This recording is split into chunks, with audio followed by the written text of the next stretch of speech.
Kevin Clancy was known almost universally here at Davidson as Cleats.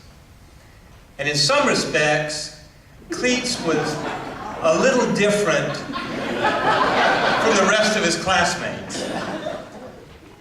Most of us were typical 20-year-old boys, slightly obnoxious, full of hormones and bravado, posturing constantly to show everyone how smart, athletic, tough, or studly we were.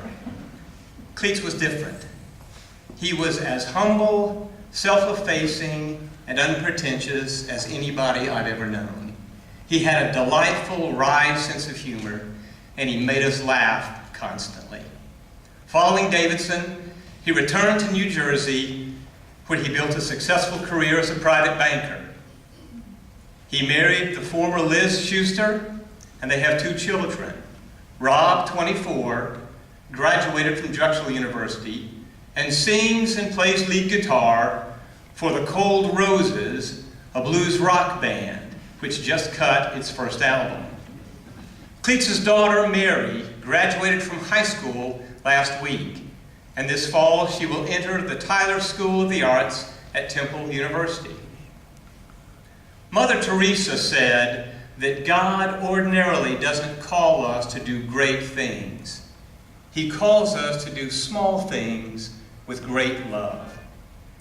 Cleats exemplified that call. He did all the small things that compose our lives, being a good husband, father, son, brother, and classmate with extraordinary love. He showed us what it takes to make a good friend and a good man. He enriched our class, our school, and our lives. Thank you, Cleats. We love you.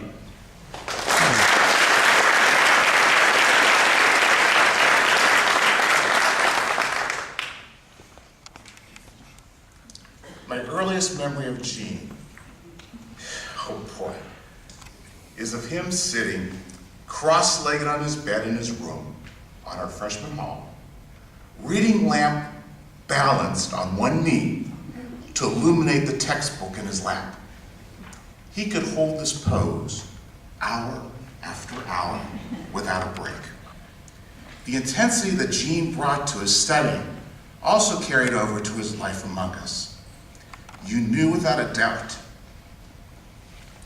that you were his friend and he cared for you. You also knew that he was committed to using his intellect to make a difference. After graduation, he went off to Duke Medical School. He also received a doctorate in public health from UNC, and this prepared him for a research career that was focused on improving the ability of primary care physicians to treat depression. The last time I saw Gene and his wife Carol was at our 20th. And after our time together, I left with a strong sense of peace, because I knew that the genuine, intense bond of friendship that began in the fall of 1973 on Second Canon was still intact. And the words of Thomas Aquinas really ring true. There's nothing on this earth more to be prized than true friendship. Thanks, Gene, for being a true friend.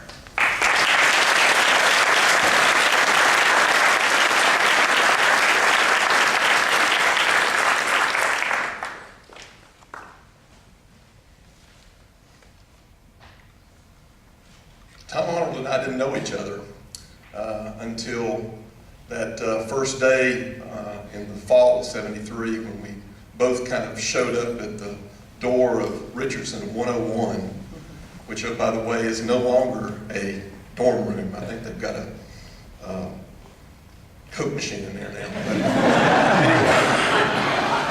But anyway, our room was a center of where all the water went to and water fights. We were across the hall from the payphone. Yes, we had a payphone. And across the hall from the bathroom. But we did leave our door open all the time, mostly to air it out. Tom crammed 4 years at Davidson into 2 semesters.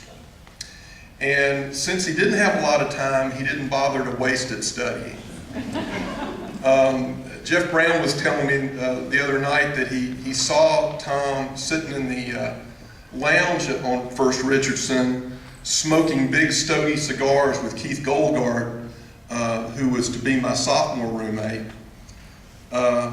supposedly celebrating the end of exams. And Jeff said he couldn't figure out what they were celebrating. Tom finished his first semester with 2 D's and an F, and finished the second semester with 2 F's and a D.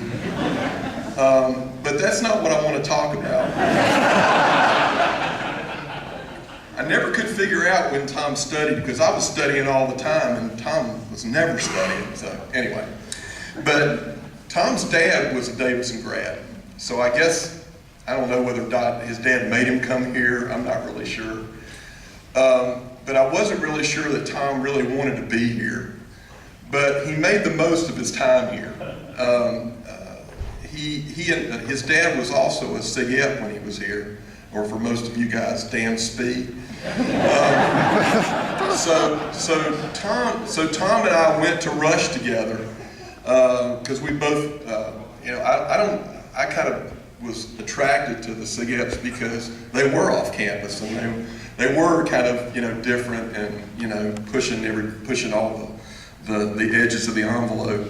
And so when the first night came, when the bids came out, all these guys came rushing into our room, which frankly wasn't terribly unusual, but in this case it was a bunch of Spees that came into our room to give Tom a bid. I didn't get a bid. But Tom, being a legacy, got a bid. So, they dragged him out and they went off drinking beer or whatever it was they did. And luckily, the next time bids came out, I finally got a bid the second time, so we entered the pledge class together.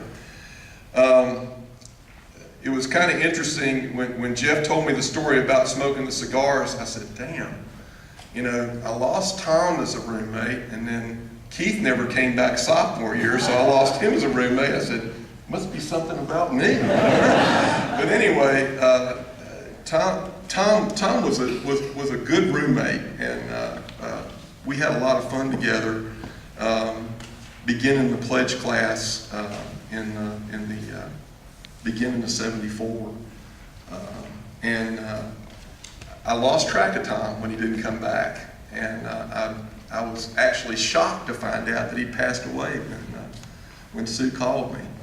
I think they were kind of desperate about who knows Tom Arnold, and and it brought back a lot of memories that I hadn't thought about in 35 years. So I thank you all for that.